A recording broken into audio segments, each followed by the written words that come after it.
পুজোয় বৃষ্টির পূর্বাভাসের কথা বলছে হাওয়া অফিস। আরো বিশদে জানবো, অভিরূপা হাজরা আমাদের প্রতিনিধি রয়েছেন সরাসরি। অভিরূপা, কি জানতে পারছো?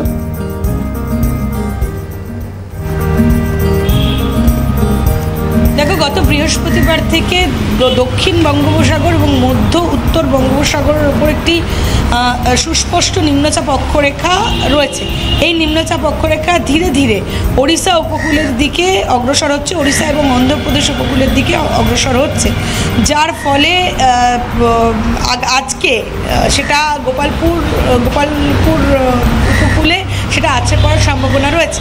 এই ঘূর্ণাবর্ত আছড়ে পড়ার সম্ভাবনা রয়েছে, যার ফলে আজ অর্থাৎ শনিবার, রবিবার এবং সোমবার এই 3 দিন বিভিন্ন জায়গায়, পশ্চিমবঙ্গের বিভিন্ন জায়গায়, উত্তরবঙ্গ এবং দক্ষিণবঙ্গের বিভিন্ন জায়গায় হালকা থেকে মাঝারি বৃষ্টিপাত, কোথাও কোথাও ভারী বৃষ্টিপাতের সতর্কতা জারি করা হয়েছে আলিপুর আবহাওয়া দপ্তর। তার সঙ্গে 40 থেকে 50 কিলোমিটার বেগে ঝোড়ো হাওয়াও বইতে পারে, এমনটাই আভাস দিচ্ছে আলিপুর আবহাওয়া দপ্তর।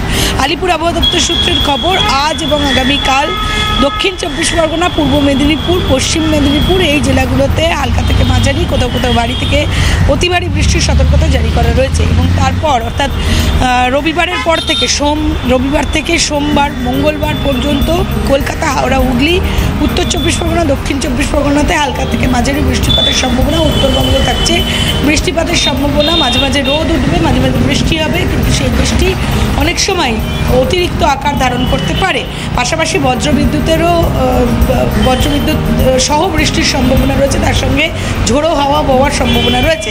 ফলত আজ পঞ্চমী, কাল ষষ্ঠী, ফলত পঞ্চমী থেকে দশমী পর্যন্ত, বলা যায় নবমী রাত পর্যন্ত হালকা থেকে মাঝারি বৃষ্টিপাতের সম্ভাবনা রয়েছে। দশমীর দিনটা সেইভাবে কলকাতায় বৃষ্টির সম্ভাবনা নেই বলেই মনে করছে আলিপুর আবহাওয়া দপ্তর। তবে আপাতত কখন, কোথায়, কিভাবে বৃষ্টি হবে সেটা সম্পূর্ণ সুস্পষ্ট যে অভিরূপা, আপাতত তোমাকে ধন্যবাদ জানাচ্ছি। কথা বলছিলাম, অভিরূপা হাজরা ছিলেন সরাসরি।